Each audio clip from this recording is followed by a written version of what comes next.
welcome to my video.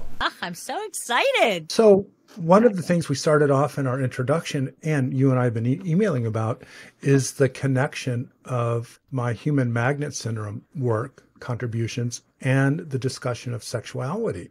So you know this, but I want to remind any new viewers or new listeners that I created the term self-love deficit disorder to replace the term codependency, because codependency is just stigmatizing and it was just time to get rid of something that made people feel bad. Mm-hmm. So I refer to that as SLDD, and I refer to the codependent as self-love deficient and SLD. So just those are the terms I'll use. So it was probably right after I published the first edition. So that was probably 2014 or 15. I realized that SLDD or codependency cannot be understood as a personality type. That's what everyone is trying to explain it as, because there's too many personality types.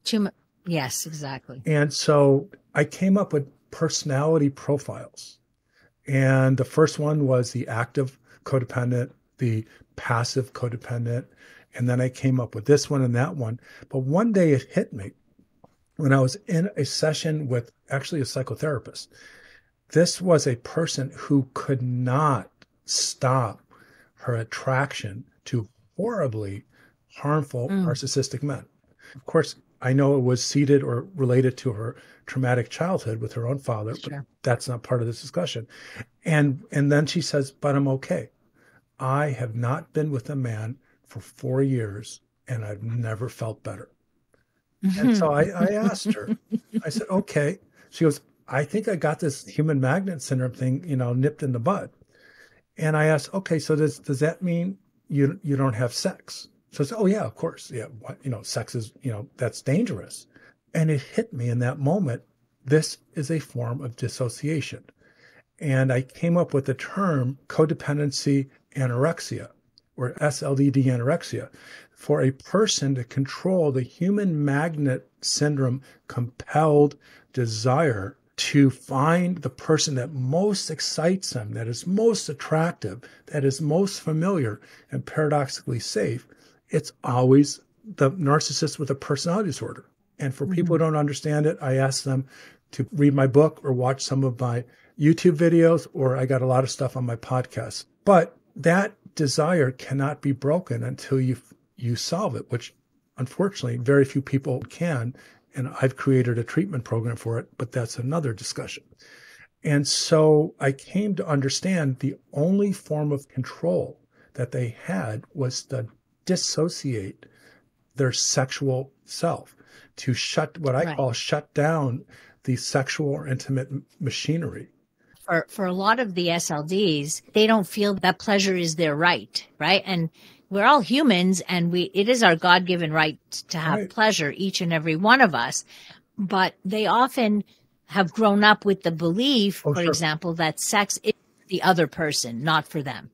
So they are there to give sex. And you can hear it in the language, I give him sex, or, it's about what my partner needs, not what I need. And they often will not express or even know, as you just said, even know what they need, because they haven't taken the opportunity to explore their own bodies and what they need and their own pleasure.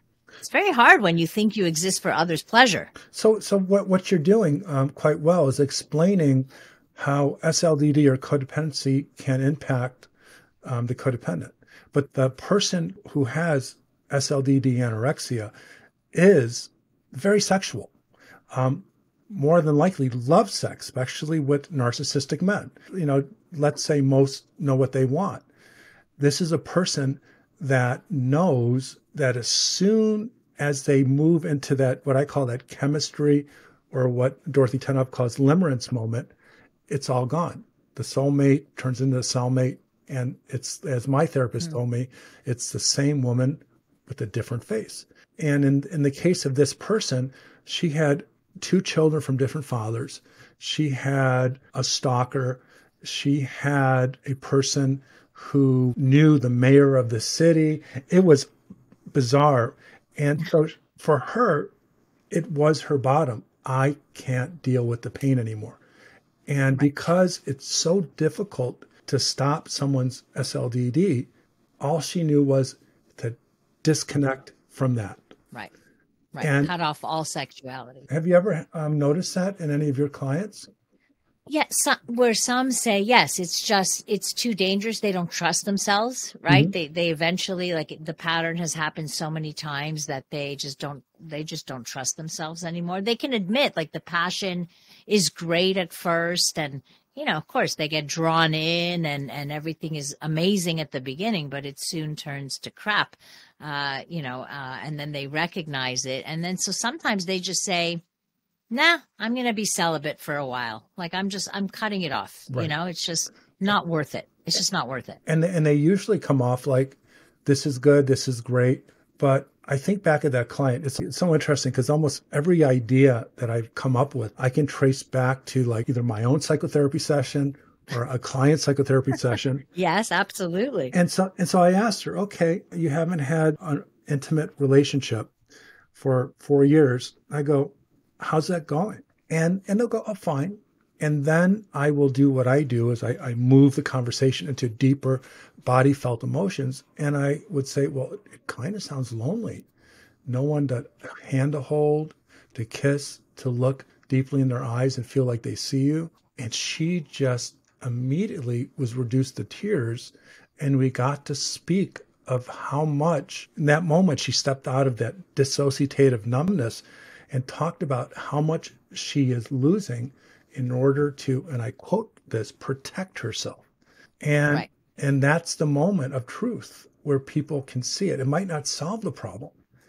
So this is really tricky business when you and I are dealing with codependence. And anyone listening, whether you're a treatment practitioner or a client or just someone who's curious, it's not always what it looks like or what people think.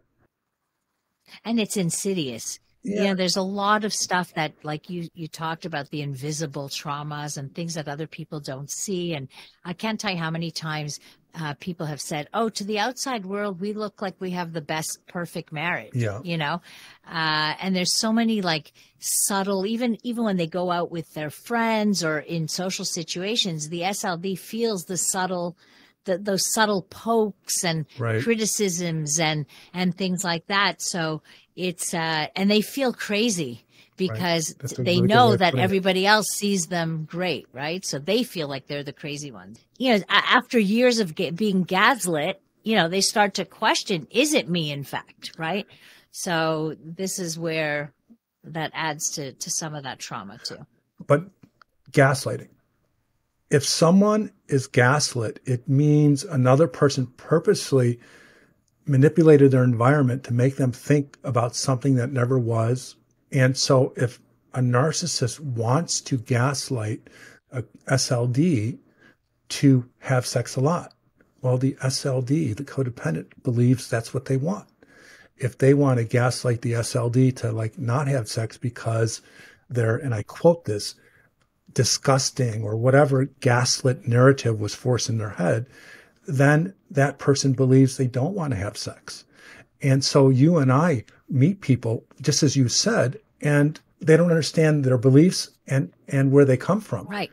And especially when it comes to sexuality, because sometimes they are not made, but they are manipulated into doing things they wouldn't normally choose. Many, many times I've had clients who have been involved in threesomes, into swinging relationships, orgies, fetishes, all kinds of stuff that they would have not chosen for themselves, but who end up, like, going along with it. So we do see that. We do see that quite a bit. And I think it's actually, I won't say it's cool because that means I enjoy it. By the way, I enjoy what I do. And when I create this aha moment, even if that aha moment breaks a person down in tears, I feel like I'm doing something important. So yes, exactly. And it's important. That's how we grow. And so those moments where you suggest, well, you're not crazy. That's like, or I say, whose thought is that? Or who's that? Right. That's good. All of a sudden, they look at us and they think and they go, oh my gosh. We're going to do this again because it's obviously there's so much to say. And I'm getting you on my podcast because it's something I want to talk about is people who like how to live with a narcissist if you choose not to leave, right? Like how best to handle it. Yeah. Because some people aren't ready to leave for whatever reason. So I got a lot to say talk about to that. you about that. I know you do. But can you let our listeners know about you and how to find you and connect with you and all that good stuff? Sure. So if people want to find me on social media, they can just go to Instagram, which is Passion with Dr. Laurie. So you'll have news about my podcast and such, and you can, the Passion with Dr. Laurie is available on all podcast platforms. If people want to get in touch with me via email, they just have to go to my website, which is drlaurie.com. That's drlaurie.com. That's it. And for me, selfloverecovery.com. And everything I talk about, I might talk a lot about, this or that, but it's really about helping people overcome codependency, and that's to achieve self-love. So thank you so much, and we'll talk soon. Okay. Bye-bye. Bye.